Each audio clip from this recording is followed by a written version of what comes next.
have two toddler sons. They're just like any other toddler and are pretty self-absorbed. Currently, one adores cars and the other one loves the colour red. Toddler 1 won't play with anything but cars, and Toddler 2 will only play with red toys. My mom hosted a party the other night and one of my aunts came. She bought a bunch of gifts for all the kids. The older kids were respectful and accepted their gifts, but my sons glanced at the toys, noticed they weren't cars or red, and moved on to something else. After realizing that, she looked upset. I thanked her for the toys and joked about how unpredictable toddlers are, but she rolled her eyes and said that was rude. I told her they were toddlers and she said, "So, my kids knew how to say thank you by age 3. I told her they can say please and thank you, but they're still learning." She made a noise and said, "Learning to be rude." I told her she was being a little sensitive and that they were babies. They don't even understand the concepts of being rude or ungrateful. She got annoyed and said, "Fine then, don't expect any more presents after today," and that she hates entitled parents like me who are blinded by their children and think they can do no wrong. I said whatever and told her she could keep the gifts she bought for today since my kids couldn't care less about them. She got all red in the face and said she now knew why the boys are so rude, but I just grabbed my kids and my husband and left. I was extremely angry, but now I'm just in disbelief. Who gets offended by a toddler? My mom says my aunt is very upset with me and is threatening to uninvite us from her Christmas dinner my aunt is hosting this year unless I apologize and promise to raise my kids better. My mom thinks we're being ridiculous and I should just say sorry, but I said no. Am I the idiot? I just can't wrap my head around why she's so angry. Edit, first, to be more specific, the boys are young toddlers. Second, I feel I made this clear, but I apologized and thanked my aunt before anything else. The boys had already run off to their dad and were preoccupied with him by the time I got to my aunt, so dragging them over and trying to get a thank you out of them felt like a waste of time for all of us. I'm not saying she isn't allowed to feel hurt, but she didn't have to say anything about my kids.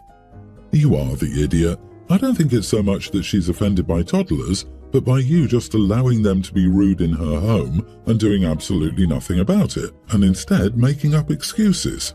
As a parent, you should be trying to correct that behavior now so it doesn't persist as they grow up.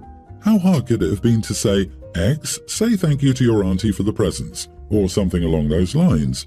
What do we say? Would also have worked. I could go on. You should apologize. I think everyone's behavior left something to be desired, but your aunt was much, much worse, so I'll go not the idiot. She was 100% out of line for reacting so seriously to toddlers not having proper manners. Of course they don't. And making demands of you as a parent, i.e. the promise to raise your kids better, absolutely takes the cake. Extremely presumptuous and self-congratulatory. She should have kept her assessment of your sons or your parenting to herself, as it's frankly none of her business. My nephew at 3 just fundamentally didn't understand gifts. I gave him a bag to open. He got the soft toy out, looked at it for a moment with total ambivalence, then threw it behind him and started admiring the gift bag and saying, "Wowee!" We all just laughed because he's a toddler. He's 11 now, and I can assure OP he has excellent manners and always says thank you for gifts.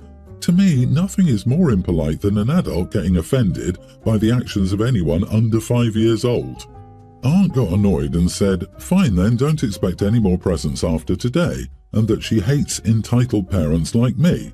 She got so mad she basically said she hates you, and adds, "Unless I apologize and promise to raise my kids better," and then want you to debase yourself to soothe her wounded pride. Your kids are just starting to be verbal and your aunt is flipping like this over lack of verbal expressions. She needs to get over herself. You should probably get assessed for some kind of personality disorder because I can't understand why she would react so hostile to literal babies. Mini update. I sincerely believe there was no reason for her to get so angry, but I understand I was rude and will apologize. We won't be attending her Christmas party though. Thanks for all the comments. I appreciate the nice ones with constructive criticism. My twin cousin has been living with us for 9 months. She was also in foster care for 6 months before living with us. We have a 4-bedroomed house and there's me, teen female, my brother, older teen, my sister, nearly adult, and my parents, so there wasn't an extra room for her. We're converting our old playroom to a bedroom, but until then, she's sleeping in my room because we're closest in age. Sharing a room with my cousin is exhausting. She refuses to leave the room for anything after my mom tucks her in until my mom comes to get her. So she's hungry, scared, needs to go to the bathroom, feeling sick, etc., She always wakes me up. Then I have to get my mom so my mom can take care of it. She also randomly hides under her bed and cries, so I always have to drop what I'm doing to get my mom to take care of that too. The other night she woke me up because she wanted my mom. She could have gotten her herself, but she always insists on waking me up and asking me to get her. I got my mom because she could have cried all night if I didn't. Then the next morning I said it should be someone else's turn to share with her until her room was ready, and that I was sick of being woken up because she's scared to leave her room after bedtime. My dad said her room should be ready soon and they're not moving her to another room. I said it was BS that they were making me babysit their niece all night, and my dad threatened to ground me if I didn't shut up. Am I the idiot for saying someone else needs to share a room with her? Not the idiot. My dad said her room should be ready soon and they're not moving her to another room. How the heck is this taking any time at all? How to convert a playroom to a bedroom? Set up a bed. You're done. So what happens if OP tells CPS about how she's losing sleep and her parents have threatened her with retribution simply for asking for a break from the burden of overnight childcare so that she can get the rest necessary for her physical and mental health? The kid should be in with OP's parents. It sounds like your cousin has suffered severe trauma and needs a great deal of support. Is she in therapy? If not, she should be. It's unfair that your parents have put you in the position of being a support person for this child when you're not qualified to do so. They are ignoring the stress your cousin's situation is putting on you. Perhaps you can suggest they get a baby monitor or walkie-talkie for your cousin to contact your mom directly. She will need that when she's in her own room. You're certainly not an idiot. But I think your parents aren't trying to parentify you on purpose here instead of being stressed out by the situation and can't think of better solutions. Do anything you can to get the sleep you need. Earplugs, sleeping in your sister's room, or anything you might come up with. It sucks, but moving her multiple times will just compound her trauma and her room is nearly done. Hang in there. Long story short, my 28 male grandparents used to live on this ranch for almost 60 years and both passed on the property. My mother was raised there and so were my siblings and me, so the house has a lot of sentimental value. There's also a lot of monetary value to the property. The problem is the upkeep, especially as a single 28-year-old with a moderate paying job. This is what I told my grandfather years ago when he told me he wanted the house to be my inheritance, to raise my own family like he did his. It became a running thing with him telling me I needed to get comfortable with the house for when it's mine, me saying I'd just sell it and him arguing with me about that. He sadly passed early last year quite suddenly and, true to his word, left the house to me, among other assets. I decided I'd try to make the old man happy and accepted the responsibility. For the past year I've been trying to make everything work with fluctuating success, but ultimately the house is a sinkhole. On top of that, I've been headhunted for a job across the country with the potential to move overseas within the next year. After long internal deliberations, I decided just to sell the house. When I told my sister, she lost her crap. She says I'm disrespecting the old man's wishes by selling it to a stranger and should rather let her and her husband have it. I told her she could have it immediately as long as she could pay the market value for the house. She thinks it's unfair to ask for money for a house I got for free and offered to stay in it, and in return, she'll upkeep it herself. I was planning on using the money from the sale for a place when I moved, though, so that also wouldn't work out. There's a lot of tension now, and she's even trying to rally family members against me. I get the old man wouldn't be happy with this if he were alive, but frankly and lovingly, he isn't, and I shouldn't burden myself, right? Am I the idiot? Edit, she got a monetary inheritance. I wouldn't say it was of the same value as the total I got.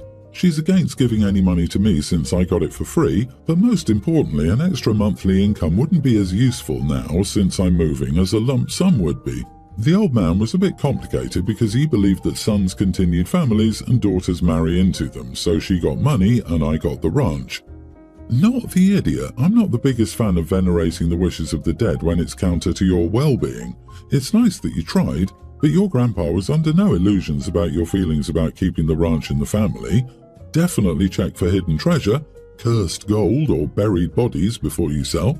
I told her she could have it immediately as long as she could pay the market value for the house. You are the idiot. You get a free house that Grandpa wanted to stay in the family and decide your sister should pay market value. I don't see how you could be anything other than the idiot. I'm not saying she should get it for free, but market value for a free house? If you do this, expect to forever impact how the rest of the family sees you for the rest of your life. Brother got the house instead of a monetary inheritance. Sister did get the monetary inheritance and therefore should pay for the house. Otherwise, the sister would get 2 free inheritances, and OP would get nothing. You told your grandfather you planned on selling it, and he left it to you anyway. It's his choice, and he made that choice knowing what would happen. You're not going against his wishes by selling it. You never promised not to sell it. I've been with my boyfriend, 33, for almost 11 years. I'm 28 female. We've been living together for about 9-ish years now, and I feel like we've reached a point in our relationship where it would be reasonable to get married. I feel like I've been ready for that step for at least 5 years now, and I've asked on more than one occasion if he's still interested in or willing to get married. In the past, when I've asked, I remember him just laughing it off and saying, "Yeah, I guess." His tone and expressions made it feel like he wasn't taking me seriously, but I don't know what he would say about his intentions with how he responded. I just know how it made me feel, not how he viewed it from his side. A few years ago now, I directly asked if he'd thought about engagement rings, and his response to that was, "Well, I could either have bought a new car or gotten you a ring." The truck he'd had since we'd met had finally died, and he needed to buy a new vehicle. I asked, why would a ring cost the same amount as a car? That seemed ridiculous. That was the first time I'd ever looked at engagement rings and their prices, and, as it turned out, you could find an engagement ring that cost upwards of $15,000. I also found examples of rings I thought were pretty and sets with a wedding band that cost less than around $1,500, and showed him those as an idea instead. But I also didn't bug him about a ring again for at least a couple of years, because he was making vehicle payments, and I didn't have any expenses like that then. Time passed and I finished my university degree, which had been another reason he'd brought up before that getting married wasn't a priority while I was in school. He finished paying off his vehicle and I thought, maybe now that he isn't making vehicle payments, he might take that money that used to come out of his account and put it towards a ring instead. But it's been a few years now, and I think he put that money towards tattoos and a PS5 instead. Which is fine, it's his money to spend how he wishes. I just have to note that he prioritized those things over the next step in our relationship. And the last time I brought up getting married, he said, "Marriage is just a box people feel like they need to check off, just like having kids and buying a house." I replied, "I want to check the box. I want to get married and have a wedding, then have kids." I feel like I've made my position clear and it doesn't feel like he cares or places any value on something that's important to me. I don't want him to become a groomzilla and go wedding crazy, but I want him to think it's an important next step in our relationship, even if it's only important to him because it's important to me. I don't want to end an 11-year relationship because he didn't buy me something shiny, but I also don't know if I could compromise getting married and not end up resenting him for it down the road if I stayed and started a family with him without the marriage first. Would I be an idiot if I set a time limit for how long I would wait? Would I be a bigger idiot for telling him I have a time limit? Or if I didn't say anything and just let him play the year out like he always would have if I hadn't said anything about it? Am I the idiot for placing value in the symbol of an engagement ring and proposal in the first place, even if I don't expect the ring to have a high monetary value in itself? Hold on, are you two not on the same page with kids? That's a way bigger problem than a wedding. If he doesn't want kids and you do, this relationship is dead in the water, even with a wedding. He doesn't want to marry you or have a family with you. Find someone who does. The sunk cost fallacy applies to relationships too. This guy couldn't be clearer. He doesn't want to marry you. An ultimatum is just desperate. He's already told you that your goals are not aligned. Why are you still pursuing him? Have some self-respect. It sounds like OP wants marriage and kids, but dude wants a child-free roommate with benefits. They are not compatible and OP is wasting her childbearing years. I'm sorry, he doesn't care, and he will find another girl, hopefully over 18 this time, to warm his bed for a time. Babe, this has very little to do with purchasing a ring. You can get an engagement ring for $300. He's never proposing. It's been 11 years. You should love yourself enough to move on. Someone out there will want this with you, and you deserve that. Not the idiot, though. My 18-male mom was catfished. She had an emotional affair with and sent money to a scammer pretending to be a celebrity. The $8,000 she sent to him throughout being scammed was one thing, but what made Dad's decision to go through with divorce straightforward was the nauseating lovey-dovey messages between the two of them, including one where she told the scammer she was planning to leave us for him. Last night she came over and asked Dad for a second chance. She wants to be with us again. She said she was sorry and that it wasn't her fault. Dad was too stunned to say anything. He just stared at her incredulously when she said she wasn't in the wrong, then looked at me while struggling to find the words, so I jumped in.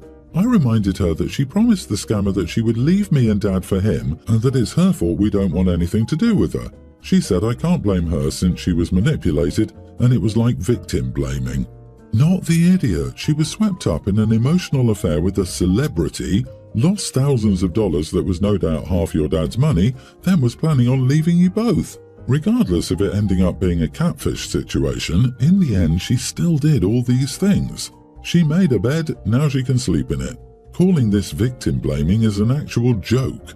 Victim blaming is for stuff like getting mugged, wrong place, wrong time, etc. She had an emotional affair.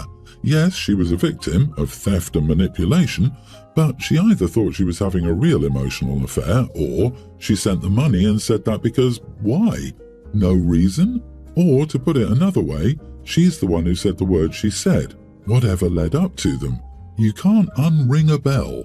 I'm sorry I'm going to the bad place for laughing. I shouldn't laugh, but really, I'm curious about what she thought the celebrity needed $8,000 for. The number of middle-aged women from the middle of nowhere who are convinced that Johnny Depp is in love with them and needs their money is stunning. I don't feel bad for her. She said she was willing to leave her family. Well, she got her wish.